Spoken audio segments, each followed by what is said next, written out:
To my YouTube channel ദുനിയ അസ്രില്ല. കൊച്ചു കൂട്ടുകാരെ, ഞാനിന്നിവിടെ പറയാൻ പോകുന്നത് റംസാൻ അഥവാ റമദാനെ കുറിച്ചാണ്. ഇസ്ലാം മതത്തിലെ പ്രധാന ആഘോഷങ്ങളിലൊന്നാണ് റംസാൻ അഥവാ റമദാൻ. ഹിജ്റ വർഷത്തിലെ ഷഅബാനിന്റെയും ശവ്വാലിന്റെയും ഇടയിലുള്ള മാസമാണ് റംസാൻ.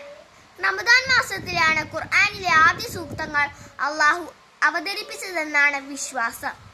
വിശുദ്ധ ഖുർആൻ ഉണ്ടാക്കപ്പെട്ട മാസമാണ് റംസാൻ അഥവാ റമദാൻ. ഇനി ഞാൻ ഇവിടെ ചൊല്ലാൻ പോകുന്നത് ഖുർആനിലെ ഫാത്തിഹയാണ്.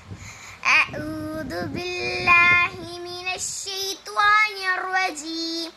ബിസ്മില്ലാഹിർ റഹ്മാനിർ റഹീം. അൽഹംദുലില്ലാഹി റബ്ബിൽ ആലമീൻ. അർറഹ്മാനിർ റഹീം. മാലികി യൗമിദ്ദീൻ. إياك نعبد وإياك نستعين. اهدنا الصراط المستقيم صراط الذين أنعمت عليهم غير المغضوب عليهم ولا الضالين. ആമീൻ. ഇഷ്ടപ്പെട്ടെങ്കിൽ എല്ലാവരും സബ്സ്ക്രൈബ് ലൈക്കും ചെയ്യാൻ മറക്കല്ലേ. ടാറ്റാ.